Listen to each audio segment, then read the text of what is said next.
ಗುಂಡ ಏ ಗುಂಡ, ಕೋಳಿ ಹೆಂಗೆ ಕೂಗುತ್ತೆ? ಆಮೇಲೆ ಹಂದಿ ಹಂದಿ, ಆಮೇಲೆ ನಾಯಿ, ಆಮೇಲೆ ಬೆಕ್ಕು ಹೆಂಗೆ? ಬೆಕ್ಕು ಹೆಂಗೆ? ಹಾ, ಆಮೇಲೆ ಹಂಬ. ಚಿಂತೆ ಹೆಂಗ್ ಹೇಳ್ತಾನಪ್ಪ?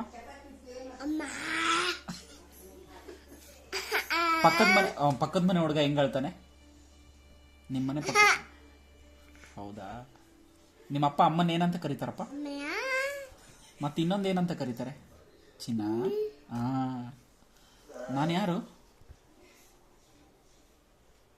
ಮಾಮನ ಹೆಸರೇನು? ಅಮ್ಮ ಅಲ್ಲ, ಮಾಮ ಅಲ್ಲ ಪಿ. ಆಮೇಲೆ ಅಂದಾನು ಅಣ್ಣ. ಅಣ್ಣ ಚೊಣ್ಣ. ಅಪ್ಪಿ, ಗೌರಮ್ಮಜ್ಜಿ ಏನಂತಾರಪ್ಪಿ ನಿಂಗೆ? ಮತ್ತೆ ಚಚ್ಚೋಜ್ಜಿ ಹಂಗ್ ಮಾಡ್ತಾರ? ಹೆಂಗ್ ಮಾಡ್ತಾರ ಮತ್ತೆ? ಈಗ ಕಂಡುಹಿಡಿಬೇಕಲ್ಲ. ಅಭಿಮಾಮನ್ ಜೊತೆ ಫೋಟೋ ತೆಗೆಸ್ಕೊಂಡೆಲ್ಲ ಅಪ್ಪಿ,